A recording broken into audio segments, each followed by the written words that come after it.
오늘부터 그 사도행전에 대한 말씀을 이렇게 좀 살펴보려고 합니다. 사도행전 1장 1절부터 이렇게 차근차근 하나씩 살펴보면서 우리의 신앙 여정 가운데 하나님이 어떠한 뜻을 이렇게 보여주시는지 함께 살펴보고자 하는 것입니다. 사도행전의 주요한 내용을 보면은 교회가 시작되는 그러한 모습부터 이렇게 나타납니다. 그리고 교회가 성장해가는 그 과정 중에 순탄치 않은 그런 경험들도 경험을 하는 것 또한 발견할 수가 있지요. 하지만 그 순탄치 않은 그 여정 가운데에서도 여전히 교회는 확장되어져 가고 하나님 나라를 이렇게 나타내고 하는 여러 가지 그런 성장하는 모습들을, 성숙하는 모습들을 이렇게 보여주고 있습니다. 이러한 흐름들을 살펴보면서 우리의 신앙의 모습도 한번 돌아보고 우리가 속해 있는 가정과 교회와 그리고 이 한국교회와 이 나라의 여러 가지 그런 측면 가운데 하나님이 주시는 뜻이 과연 무엇일까 한번 같이 나누어 보고자 합니다. 본문에 있는 말씀을 보면은 데오빌로여 내가 먼저 쓴 글에는 이처럼 이렇게 시작하는 것을 볼 수가 있죠. 그 먼저 쓴 글이라는 표현이 나옵니다. 사실 이 먼저 쓴 글은 이제 어떤 글을 얘기하냐면 누가복음을 말합니다. 그냥 사도행전은 누가가 썼다. 누가 썼다고요? 누가가 썼다. 이렇게 누가가 썼다라고 이렇게 알려져 있습니다. 그 학자들 가운데는 이렇게 설명하기도 합니다. 누가복음과 사도행전은 원래 한 권이었다.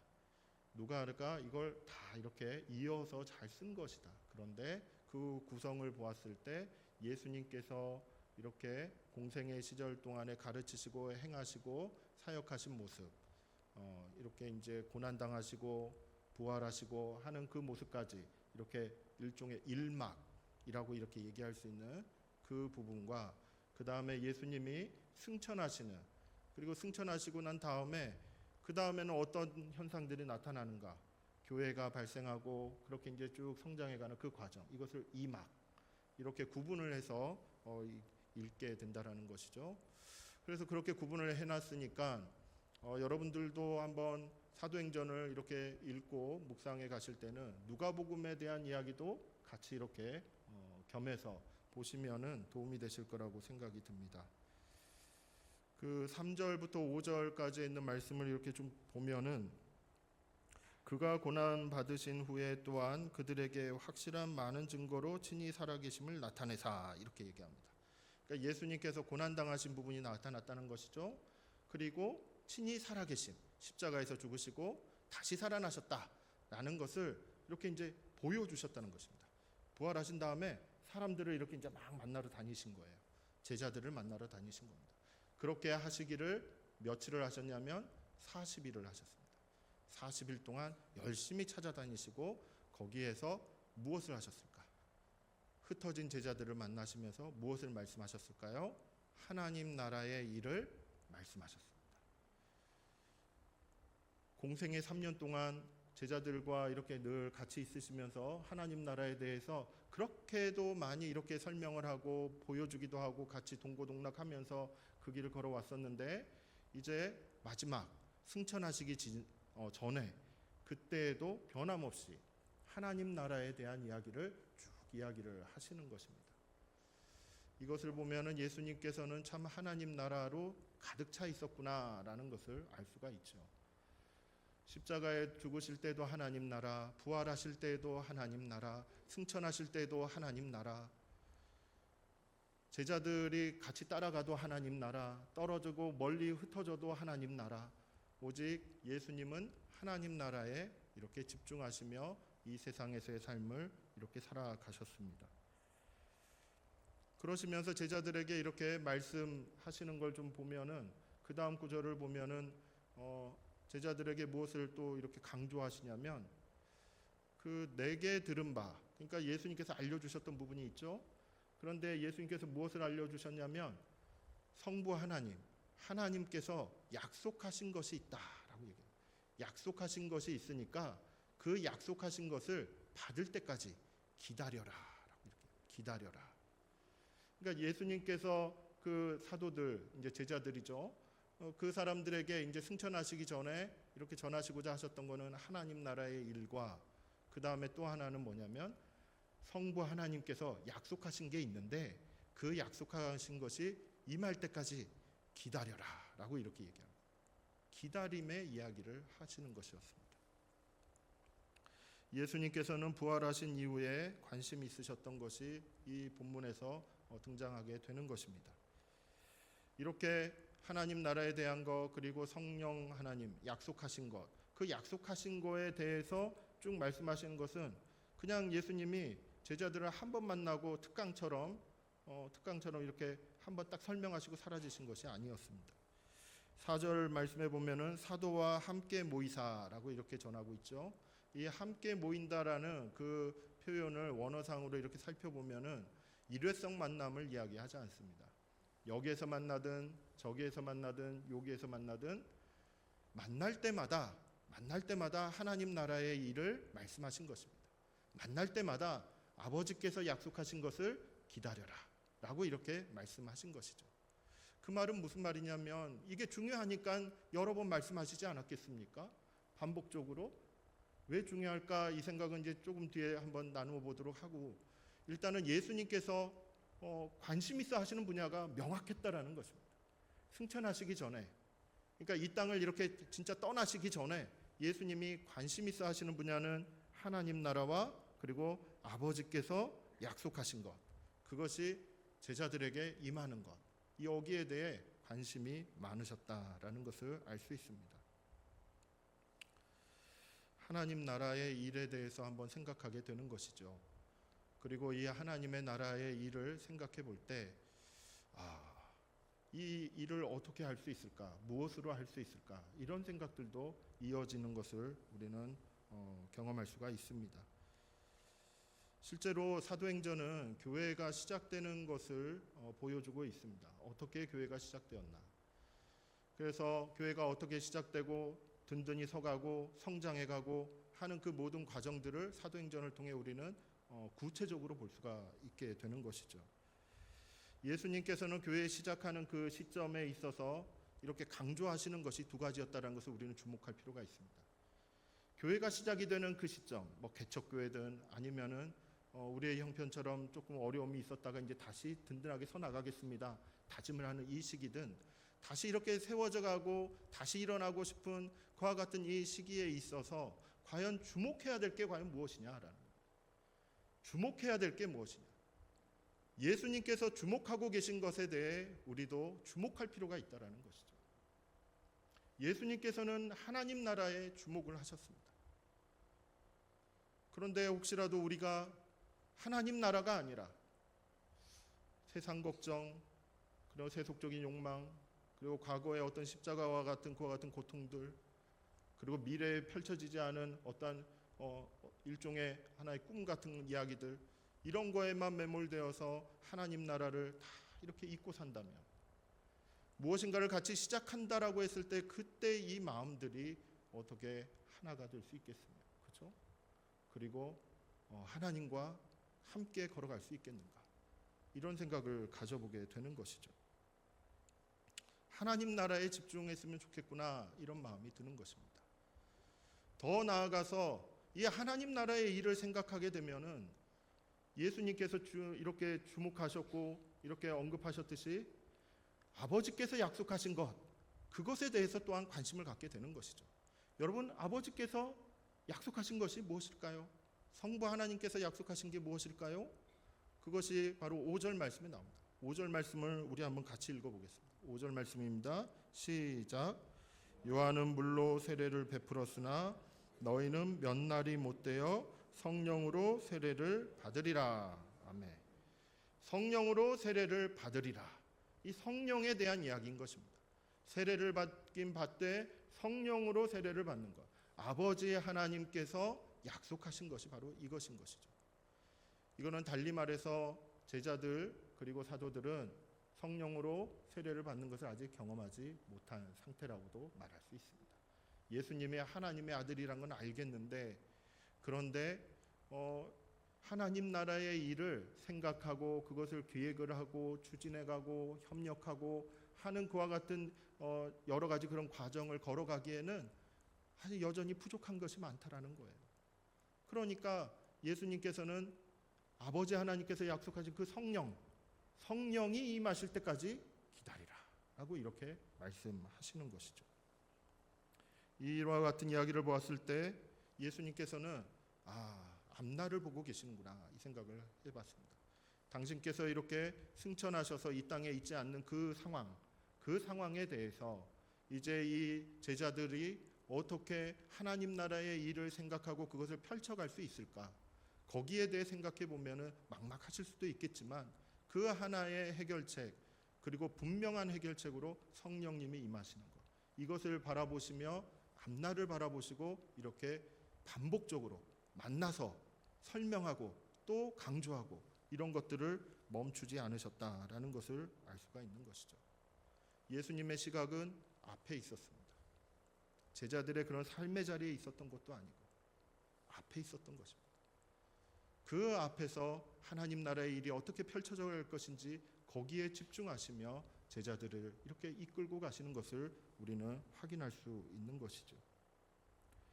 예수님이 앞을 보고 이렇게 주목하시면서 말씀하셨듯이 우리의 시각도 앞을 볼 수 있기를 바랍니다.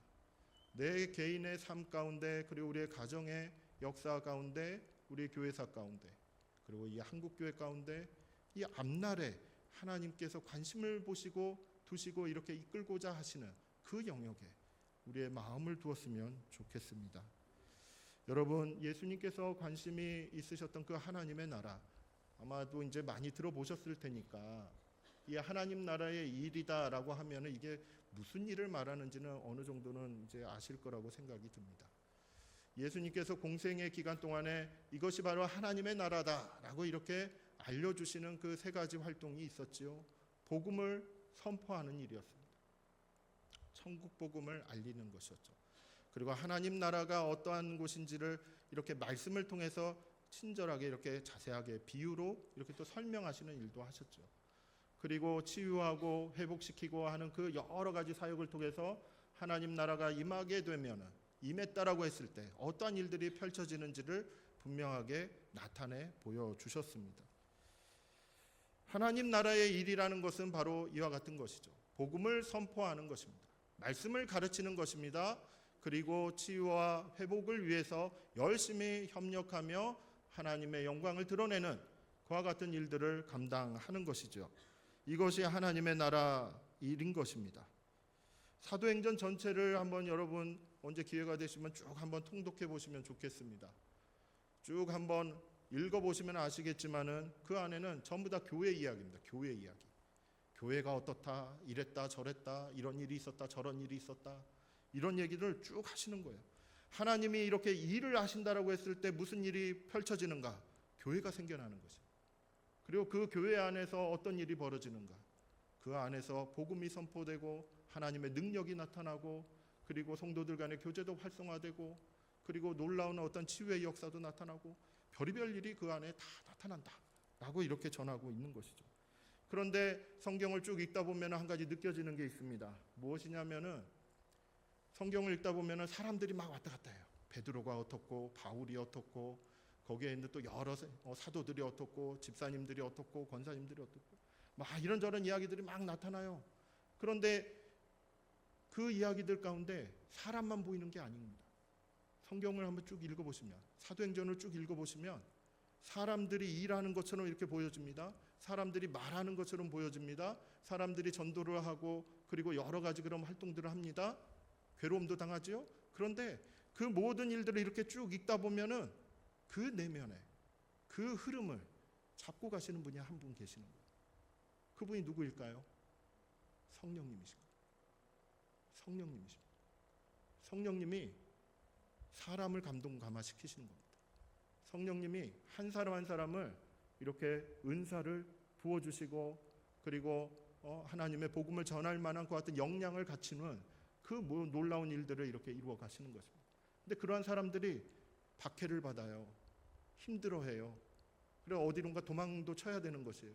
그런 상황 속에서도 성령님이 동행하시면서 이 지역에서 교회를 이루고 또 도망가서 저 지역에서 또 교회를 이루고 하는 그 모든 여정들을 성령님이 이렇게 이끌어 가시는 겁니다. 처음에는 120명에서 출발했다가 이제는 수천 명, 그리고 수만 명에 이르기까지, 지역도 전 세계를 이렇게 아우르는, 그때 당시에 로마 제국까지도 다 포함하는 이와 같은 일들까지도 다 보게 된다라는 것이죠. 그 이면에는 누가 있을까? 성령님이 있다라는 것. 이것을 우리는 사도행전을 통해 전체적으로 발견할 수가 있게 됩니다. 참 이것을 좀 깊이 생각을 하게 되면은 무엇을 느끼게 되냐면, 예수님께서는 일에 좀 관심이 좀 많으셨던 것 같습니다. 일하는 거에 대해서, 하나님 나라를 나타내는 그와 같은 일에 대해서 관심이 많으셨습니다. 그래서 부활하시고 난 다음에 실제로 그 십자가 사건으로 해서 제자들은 다 이렇게 흩어졌지만은 일일이 다 찾아다니시면서 모으시는 거예요. 모으셔서 어디에 모아두시냐면 예루살렘에 모아두시는 것입니다. 예루살렘으로 이렇게 모아두셔서 그 예루살렘 안에서 이제 기다리라라고 이렇게 말씀하시는 것이죠. 여러분, 제자들의 마음은 좀 어땠을 것 같습니까? 제자들의 마음. 예수님을 다시 만나서 반갑기도 했겠죠. 힘도 났을 것입니다. 죽은 줄만 알았던 예수님 만났으니까 힘도 났겠죠. 그런데도 여전히 그들의 마음 가운데는 낙담이 돼 있고 힘이 빠져 있고 움직이기가 편하고 그렇지는 않았을 것입니다. 그래도 예수님이 오라고 하니까, 가라고 하니까 움직였을겠죠. 하지만은 무슨 계획이 있으신지, 그리고 앞으로 무슨 일을 어떻게 해야 될지 거기에 대한 계획은 아무것도 없었을 것입니다. 제자들의 마음은 정말로 어떻게 보면은 저 밑바닥과도 같은 그런 상태에서 이제 예수님을 만난 것뿐인 것이죠. 그러한 제자들을 불러 모으셔서 예수님께서는 하나님 나라의 일과 성령의 충만함을 이렇게 강조하셨습니다. 이걸 한번 여러분 생각해 보십시오. 그러면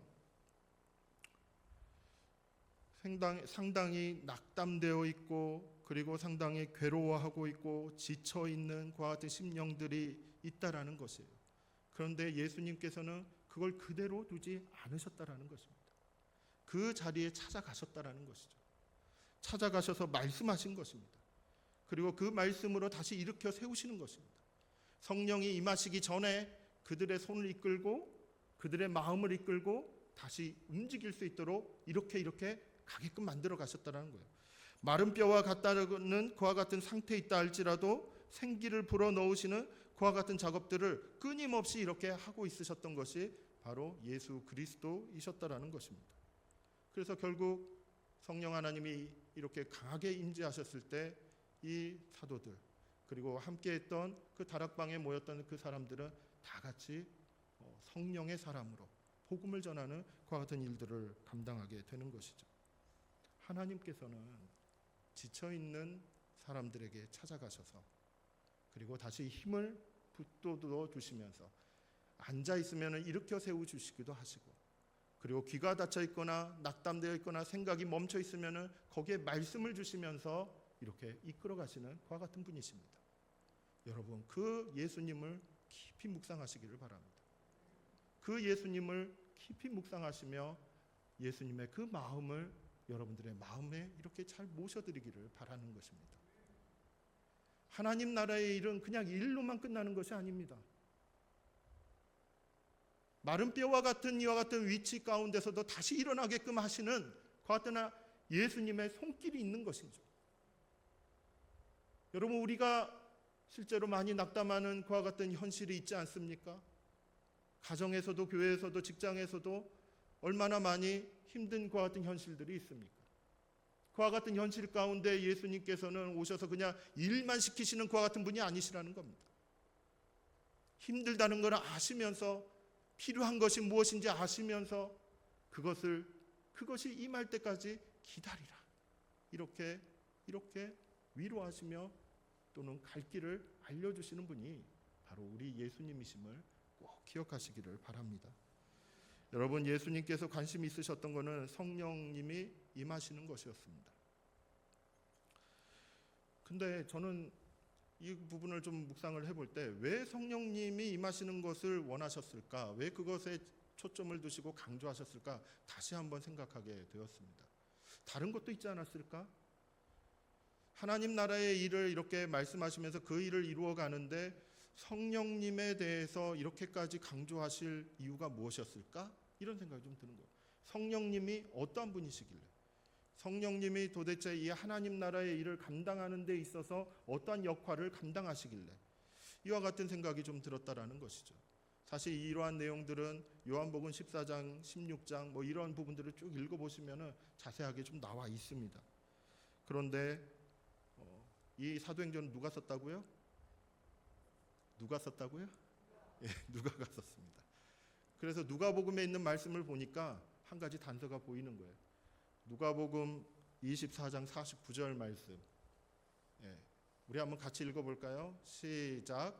볼지어다 내가 내 아버지께서 약속하신 것을 너희에게 보내리니 너희는 위로부터 능력으로 입혀질 때까지 이 성에 머물라 하시니라. 아멘. 성령님이 누구신가? 라고 했을 때 왜 성령님을 강조하시고 왜 성령님을 기다리라 라고 말씀하셨지? 이 생각을 해보면은 이 24장 49절에 있는 말씀을 볼 때 그 단서가 보이는 거죠. 위로부터 무엇을 입을 때까지입니까? 위로부터 능력을 입을 때까지 이 성에 머물라. 위로부터 나오는 능력이라는 것입니다. 성령 하나님이 힘이라는 것입니다. 능력이라는 것입니다. 성령님이 임하셨을 때 힘을 발휘할 수가 있게 되는 것이고 능력을 가지고 그 하나님 나라의 일을 할 수 있다라는 것이에요. 여러분, 근데 성령님이 임하시지 않았는데 억지로라도 하려고 하는 그 마음은 어떤 것일까요? 그 마음도 성령님께서 붙들어 주시며 이끌어 가시는 것입니다. 성령님이 임하시면 힘을 얻게 되는 것입니다. 성령님이 임하시면 능력을 얻게 되는 것입니다. 저는 이 말씀을 이렇게 묵상해 볼 때 무엇을 느끼게 되냐면 제자들의 상태는 힘이 없습니다. 실망감이 가득했죠. 부활하신 예수님을 만나지 못했던 그와 같은 상황도 있었습니다. 이제는 만났다고는 하지만은 예수님은 여전히 기다리라고만 이렇게 말씀하십니다. 그와 같은 심리적인 상태에 있을 때 과연 힘이 있었을까? 능력이 있었을까? 하나님 나라의 일을 정말로 감당할 수 있었을까? 어렵지 않았겠습니까? 힘들지 않았겠습니까? 예수님이 그걸 모르셨을까요? 예수님도 분명히 아셨을 것입니다. 지금 제자들의 상태 그리고 믿음의 그 공동체, 예수님을 따랐던 그 공동체의 상태를 보면은 지금 당장 뭔가를 이렇게 일을 부탁하고 시키고 한다고 했을 때 과연 할 수 있었겠느냐? 못한다라는 것이에요. 못했을 것이라는 얘기죠. 그러니까 예수님께서는 뭐 하려고 하지 말고 뭐 하라고 하십니까? 기다리라는 것이에요. 성령님이 임하실 때까지 기다리라는 것이에요. 왜냐하면 하나님 나라의 일은 사람의 힘으로 하는 것이 아니기 때문에 그렇죠. 하나님 나라의 일은 어떤 그룹으로 집단으로 모여서 그렇게 이루어가는 것이 아니라는 것이죠. 하나님 나라의 일은 성령으로 한다라는 것입니다. 위로부터 오는 능력을 입을 때까지 기다려야 한다는 것이에요. 기다리지 않고 섣부르게 나갔다가는 오히려 더 큰 낭패가 있을 수도 있다는 것이에요. 성령님이 인도하시는 그 인도하심을 따라서 기다리며 준비하며 걸어가는 것, 이것을 예수님께서는 말씀하신 것입니다. 주변에서 저에게 물어보는 것이 있습니다. 무엇을 물어보시냐면, 여러분 혹시 이거 기억나십니까? 짜잔. 네, 여기 제목이 뭐냐면 담임 목사님께 드리는 의견입니다. 이걸 제가 언제 받았냐면 작년 12월 30날에 제가 이사를 왔어요. 그리고 이사 오고 이렇게 이제 사역을 준비할 때 이것이 이렇게 딱 저에게 전달이 됐습니다. 여기 안에 있는 내용을 보니까 11월, 12월 달에 여러분들이 이제 주보 혹시 기억나실지 모르겠는데 제가 주보를 보니까 그 새로 오는 담임 목사에게 이렇게 어떤 의견들을 갖다 이렇게 몇 개 적어가지고 이렇게 주셨던 것 같아요. 여기에 이제 좀 몇 가지가 좀 모아져 있습니다. 그래서 우리 성도님들의 바라는 것들 또한 소원하는 바들이 여기 있구나라고 생각하고 이렇게 하나하나 좀 한번 살펴보았습니다. 살펴보면서 어떤 생각이 들었냐면은 하나님께서 이 교회를 통하여 우리 연세교회를 통하여 이루시고자 하시는 그와 같은 방향들, 그와 같은 뜻들이 우리 성도님들의 마음 가운데 있는 것이 아닌가 이런 마음이 좀 들었어요. 근데 이제 그 내용 중에 여기에 있는 이 내용 중에 살펴보면은 반복적으로 나타나는 게 있습니다. 뭐냐면은 하나됨이에요. 화해예요. 화합함이에요. 이 단어가 가장 많이 나타났어요. 그래서 이와 같은 단어를 이렇게 묵상하게 되는 것입니다. 기도 제가 할 수밖에 없겠지요. 그래서 기도하게 되는 것입니다. 근데 하나됨을 생각하고 일치를 생각하고 이런 것들을 기도하게 됐을 때 딱 떠오르는 것 하나, 성령밖에 없었어요. 성령밖에 없었어요. 어떤 방법? 사실 갈등 해소, 갈등 조정, 화해 여기에 대한 프로그램들은 세상에 많이 나와 있습니다. 제가 그것을 기획하고 프로그래밍 하는 것에도 참여를 많이 해봤습니다. 실제로 프로그램을 진행한 바도 있었습니다. 그런데 이와 같은 저런 생각들을 이렇게 쭉 진행을 해봤을 때, 기도하며 묵상했을 때 떠오른 것은 성령밖에 없어요.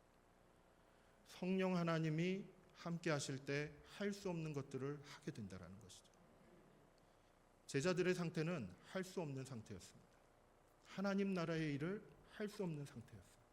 예수님이 그걸 아셨기 때문에 제자들에게 요구하셨던 것은 아버지께서 약속하신 것을, 아버지께서 약속하신 그 성령을 기다리라라는 것이었습니다.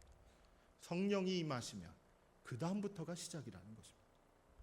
그 다음부터서가 한 걸음 한 걸음 걸어가기 시작한다라는 것이죠. 여러분들의 삶은 어디에서 출발하시겠습니까?